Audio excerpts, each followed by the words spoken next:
Alhamdulillahi rabbil alamin wa bihi nasta'inu ala umurid dunya waddin wassalatu wassalamu ala asrafil anbiya'i wal mursalin wa ala alihi wa sahbihi ajma'in. Asyhadu an la ilaha illallah wa asyhadu anna Muhammadar Rasulullah. Jamaah Masjid As-Siddiq yang berbahagia, marilah kita sama-sama memanjatkan puji rasa syukur kita atas kenikmatan Allah yang diberikan kepada kita. Karena sampai hari ini, sampai pagi ini kita masih diberi kesehatan, keimanan, sehingga kita bisa menjalankan kewajiban sholat subuh berjamaah. Kita juga tahu ataupun setelah memahami bahwa sholat berjamaah itu pahalanya 27 kali dibanding sholat sendirian. Dan juga langkah kita dari rumah sampai ke masjid, tiap langkah akan menghapus dosa kita. Satu hal yang mungkin sering diingatkan oleh guru kita Bapak Haji Abdul Wahab, betapa besarnya pahala sholat qobliyah atau sholat dua rakaat sebelum subuh. Itu di dalam hadis dijanjikan bahwa sholat sebelum subuh itu pahalanya lebih baik dari dunia dan isinya. Mungkin kadang kita berpikir bahwa kalau kita rajin sholat qobliyah subuh, mungkin kita akan langsung, karena pemikiran kita hanya masalah dunia, kita akan langsung mendapatkan harta yang banyak, mendapatkan uang yang banyak, rumah mewah, mobil mewah. Itu adalah pemikiran dunia. Tapi ada ulama yang menafsirkan bahwa apa yang dimaksud dengan lebih baik dari dunia dan isinya adalah sujud kita. Karena kelak di yaumil akhir itu yang dihisab, itu salah satunya adalah sholat kita atau sujud kita. Jadi kalau dunia dan isinya itu di akhirat besok nggak ada artinya. Kita tinggalkan kalau kita meninggalkan dunia ini. Tetapi sujud kita, sholat kita itu akan jadi hisab dan akan dinilai oleh Allah Subhanahu wa taala. Itu mungkin pengertian kenapa sholat qobliyah subuh itu pahalanya lebih baik dari dunia dan isinya. Jadi mindset kita memang kita tidak diperbolehkan hanya tujuan kita itu hanya dunia, tapi tujuan kita adalah akhirat. Kalau digolongkan sebagai makhluk sosial, kita dibagi menjadi dua jenis, yaitu makhluk individu dan makhluk sosial. Sebagai makhluk individu, kita berhubungan ataupun memanage diri kita, dan kita akan bertanggung jawab langsung dengan Allah. Apapun tindakan kita di dunia ini, itu setiap langkah nanti akan dihisab, dan itu pertanggungjawaban diri kita masing-masing. Allah telah menciptakan apa yang ada di dunia ini, baik itu diciptakan bumi dengan isinya, baik itu berupa hamparan bumi, gunung-gunung, lautan, hutan, dan lain sebagainya. Itu diciptakan tidak dengan sia-sia. Itu diciptakan untuk kebutuhan manusia. Dari bumi itu juga ada proses apa yang disebut dengan hujan. Berkali-kali di dalam Al-Quran disebutkan Allah itu menurunkan hujan dari langit untuk tumbuhnya tumbuh-tumbuhan, baik dari itu jadi jenis rumput, pohon yang berbuah, ataupun hutan sekalian itu untuk keperluan manusia. Di samping itu Allah juga menciptakan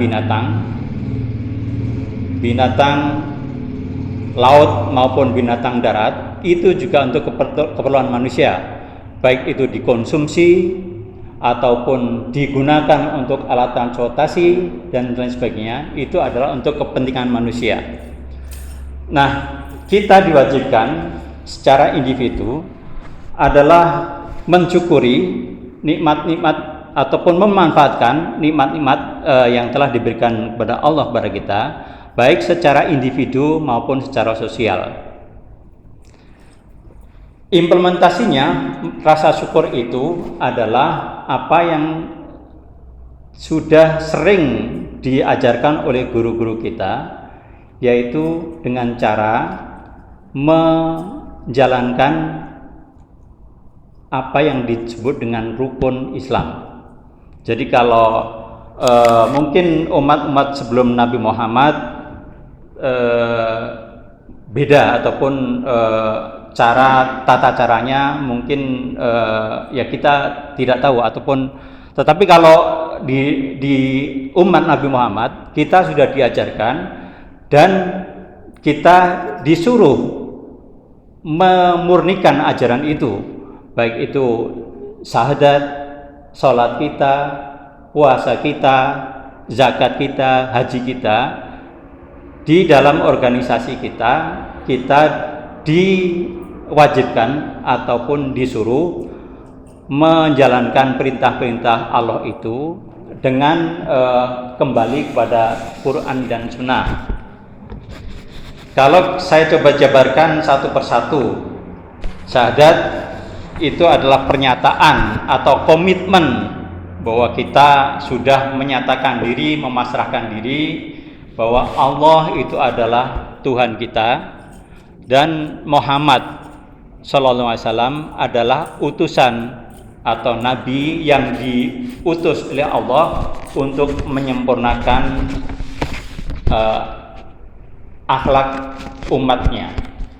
Dan itu secara, kalau misalkan orang mu'alaf itu syahadat pertama kali diucapkan untuk berpindah dari agama non-Islam ke Islam.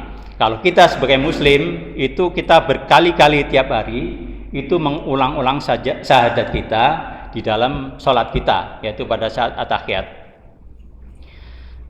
Kemudian sholat juga kita tahu apa itu sholat wajib, apa itu sholat sunat. Sholat juga kita diwajibkan memurnikan cara-cara sholat kita sebagaimana yang dicontohkan oleh Nabi dan kita pelajari dari hadis-hadisnya.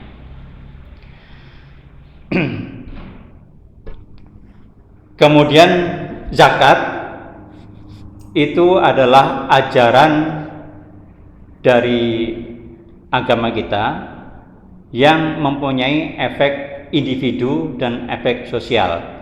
Jadi sholat dan zakat itu perintah yang diulang-ulang dalam Al-Quran dan itu hampir tidak pernah dipisahkan.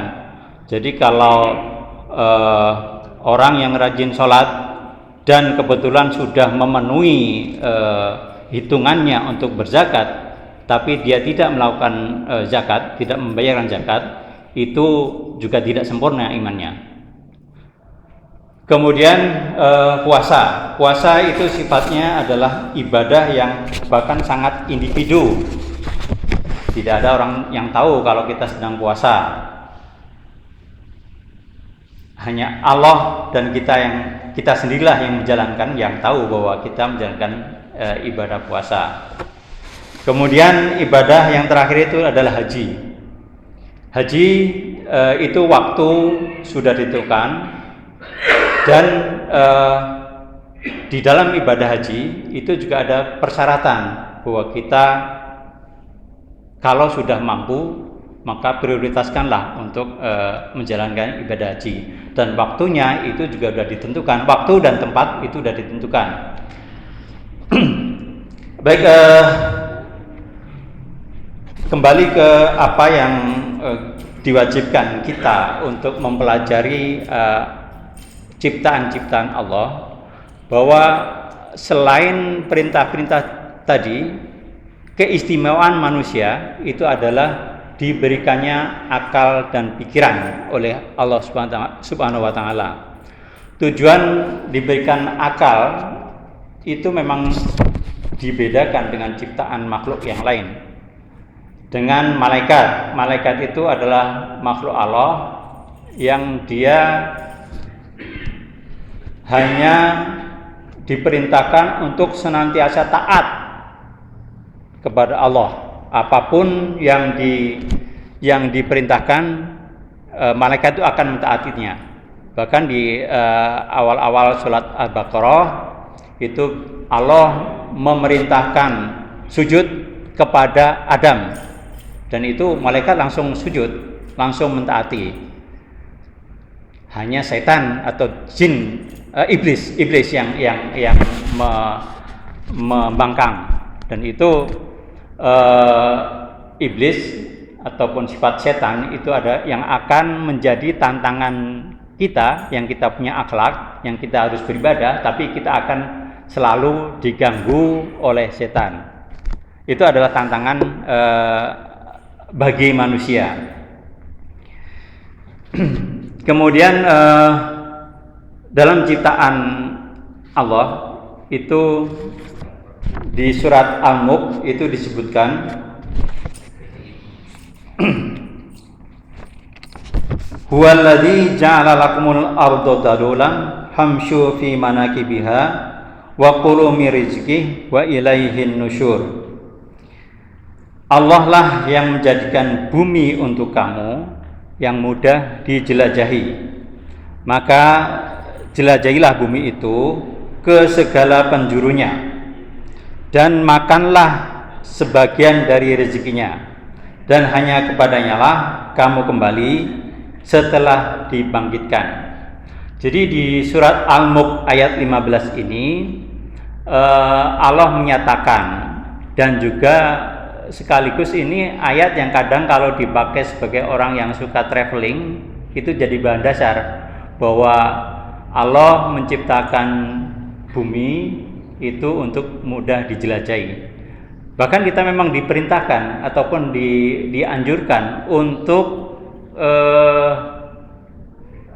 traveling dalam artian menjelajahi bumi.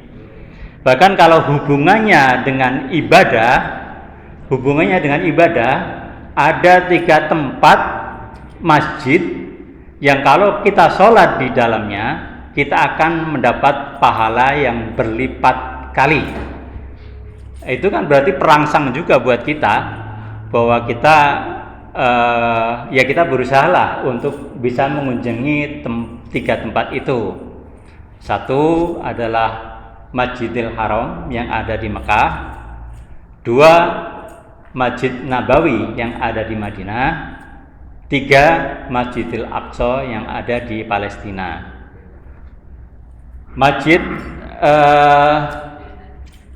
Masjidil Haram di Mekah itu juga sebagai rangkaian daripada kalau kita melaksanakan ibadah umroh dan juga ibadah haji. Karena di dalam Masjidil Haram itu kita di salah satu rukun daripada umroh atau haji adalah tawaf, sa'i, yang adanya adalah di Masjidil Haram.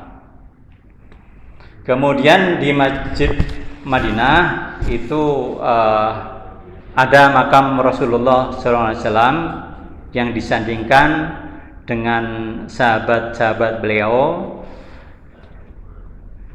Abu Bakar As-Siddiq dan Umar bin Khattab. Jadi ya kita kalau bisa memang punya rencana, punya mindset, punya usaha gitu ya. Mudah-mudahan kita bisa mengunjungi, mungkin kewajiban yang paling utama adalah berhaji tadi itu, supaya kita bisa berziarah ke Makkah dan Madinah. Dan juga Masjidil Aqsa itu adalah sejarah tertua untuk peradaban dan agama Allah. Jadi di Masjidil Aqsa itu para nabi dilahirkan dan juga punya sejarah di sana.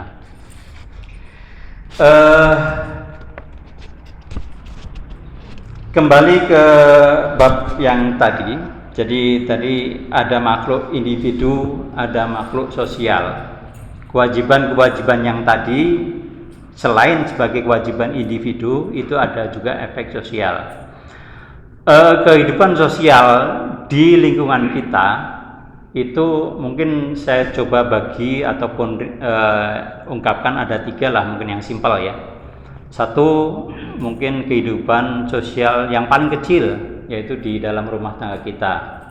Bagaimana kita berinteraksi dengan keluarga, suami dengan istri, orang tua dengan anak, itu semua udah diajarkan oleh Nabi. Dan kita memang selalu kembali kepada tuntunan, kepada Al-Quran, bagaimana kita hidup berinteraksi. Sebagai contoh, misalkan hubungan antara orang tua dan anak. Orang tua itu punya beberapa kewajiban yang harus ditunaikan. Satu, misalkan dalam hal agama. Dalam hal agama, orang tua kepada anak itu memerintahkannya, kalau hanya dengan cara lisan tetapi tidak memberikan contoh, itu pasti akan tidak dianggap sama anaknya. Bahkan misalkan kita pun sudah berusaha memberikan contoh, itu tetap ada aja tantangan. Jadi itu memang suatu sesuatu yang tugas amanah untuk kita senantiasa diberikan kesabaran untuk melatih, mengajarkan kepada keluarga kita. Sebagai contoh dalam Al-Quran, pertama kali yang diajarkan orang tua kepada anak itu adalah yang disebutkan dalam surat Al-Luqman, bahwa hal pertama kali yang diajarkan kepada anak dari orang tua itu adalah jangan syirik. Karena syirik itu adalah suatu hal yang fundamental, yang dosanya itu tidak diampuni. Jadi syirik itu adalah menganggap bahwa ada Tuhan selain Allah. Bahkan ada yang naudzubillah, mudah-mudahan kita bisa terhindar. Ada yang namanya syirik kecil. Jadi kalau perbuatan riya itu dikategorikan sebagai syirik kecil. Jadi itu sesuatu yang kita juga harus jaga, kita juga harus hindari. Itu di dalam hubungan keluarga. Sebaliknya, anak juga ada tuntunan dalam Al-Quran berhubungan dengan orang tua. Misalkan tidak boleh berkata atau mungkin ada yang mengatakan cis. Artinya apa? Secara akhlak, secara tata krama itu harus dipahami dan harus kita ajarkan kepada anak. Hormatilah orang tua. Bahkan dengan mengatakan pun tidak, maka jangan lebih dari itu. Kemudian anak juga diwajibkan patuh kepada orang tua. Apapun perintahnya, jangan melawan. Kecuali kalau perintahnya itu sudah berlawanan dengan perintah Allah. Itu. Tapi kalau perintahnya selama untuk kebaikan atau untuk membantu, walaupun mungkin si anak itu lagi sibuk, si anak itu lagi kerepotan, kalaupun menolak, ya tolaklah dengan bahasa yang halus. Itu ajaran di dalam keluarga kita. Masih banyak ajaran-ajaran atau kewajiban orang tua kepada anaknya. Misalkan kewajiban yang paling fundamental itu memberikan nafkah, memberikan sandang, papan, pangan, kemudian memberikan pendidikan. Jadi sebisa mungkin ya kita berusaha sebagai orang tua itu memberikan fasilitas pendidikan, baik itu mungkin di sekolah formal ataupun pesantren. Kalau misalkan kebetulan diri kita atau mungkin keluarga kita masalah biaya dan lain sebagainya, ya kita berusaha maksimal. Bahkan saya beberapa waktu yang lalu ketemu sama salah satu dekan dari UGM. Itu ada fakultas UGM yang memfasilitasi kalau anaknya pinter maka dia akan diberikan beasiswa. Jadi artinya secara perangsang ya kita berusaha semaksimal mungkin untuk memberikan pendidikan kepada anak. Karena bagaimanapun juga masalah pendidikan, kita sebagai umat Islam harus bersaing dalam artian positif. Jadi jangan sampai kita hanya sebagai penikmat tapi tidak ikut berkompetisi. Jadi kalau umat Islam itu bersaing di ya mungkin perguruan tinggi atau bisa punya ilmu yang tinggi, itu dia akan menjadi makhluk yang senantiasa bersyukur atas nikmat. Beda kalau yang nggak punya background dengan agama, mungkin dia akan ya sama, mungkin bersaing dalam ilmu dunia sama, tapi dia pada saat-saat tertentu, pada saat sendirian, mungkin dia akan tetap gelisah. Beda dengan orang Islam. Kemudian makhluk sosial yang lain itu dengan lingkungan atau kawan atau kerabat mungkin udah pernah disampaikan atau disinggung ataupun disampaikan oleh guru kita Ustadz Bahab, yaitu hak muslim satu dengan yang lain. Jadi ada 5 hak itu yang mudah-mudahan kita tetap mempraktekkan, mengamalkan. Itu ada 5 hak muslim satu dengan yang lain. 1, menjawab salam. 2, menjenguk jika sakit. 3, memenuhi undangan. Kemudian mengantarkan jenazah. Dan yang simpel nih, mungkin harus kita sering praktekkan, mendoakan jika sesama muslim kita bersin. Ya, itu mungkin kelihatan simpel tapi kita harus tetap jaga. Kemudian saya coba bagikan lagi kategori hidup sosial kita. Itu adalah dalam hal kita bekerja, atau mungkin kalau istilah yang umum itu profesional ya gitu ya. Jadi di situ kalau misalkan kita sebagai pegawai atau sebagai karyawan atau bahkan sebagai bos, itu ada hubungan interaksi antara pemberi pekerja dan penerima kerja, yaitu ada hak dan kewajiban di situ. Hak karyawan adalah menerima upah. Kewajiban karyawan adalah menjalankan tugas. Dan biasanya kalau di dalam lingkungan pekerjaan itu sudah ada kesepakatan di awal. Jadi begitu misalkan nih saya masuk sebagai karyawan perusahaan A, awalnya pasti akan ada perjanjian. Apa aja hak kamu, gaji kamu berapa, cuti kamu berapa hari. Kemudian kalau wanita punya hak cuti tiap bulan. Nah, di samping itu ada kewajiban. Kewajiban di situ adalah kalau istilah yang umum di pekerjaan itu namanya job description.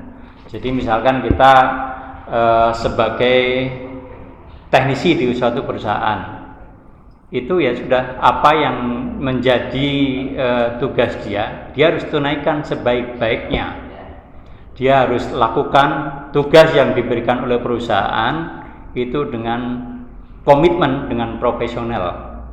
Nah, rusaknya tatanan dalam suatu pekerjaan, dalam suatu organisasi itu adalah jika seseorang karyawan ataupun bos sekalipun itu kalau dia mengambil hak yang di luar hak yang sudah ditentukan. Bisa jadi apa yang terjadi di lingkungan kita, kenapa negara kita nggak maju-maju dan lain sebagainya, itu karena hak dan kewajiban itu yang tidak ditunaikan dengan semestinya. Mungkin kalau kita melihat negara-negara lain yang mungkin yang pernah punya pengalaman di berkunjung ke negara Eropa, negara Jepang gitu ya, mereka memang bukan Muslim, tapi mereka menjalankan hak dan kewajibannya itu sesuai dengan perjanjian. Jadi apa-apa bisa teratur. Kerja juga punya dedikasi yang tinggi. Dia tidak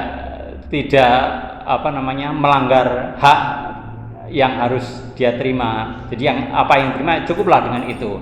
Kita pun memang diajarkan untuk mensyukuri ataupun menerima hak yang ada di kita. Mungkin itu saja sebagai latihan untuk saya. Jadi saya nggak akan lama-lama. Mudah-mudahan di kesempatan lain ya saya bisa mempersiapkan lebih baik lagi. Dan sekali lagi mari kita niatkan bahwa situasi seperti ini adalah majelis taklim. Jadi situasi ini insya Allah akan bermanfaat untuk kita, untuk latihan diri kita, dan yakinlah bahwa para malaikat itu mencatat apa yang kita lakukan di pagi ini. Itu saja. Jika ada yang kurang berkenan, mohon dimaafkan. Dan kalau ada kebaikan, mudah-mudahan bisa bermanfaat untuk diri saya pribadi dan untuk para jamaah sekalian. Akhirul kalam, wassalamualaikum warahmatullahi wabarakatuh.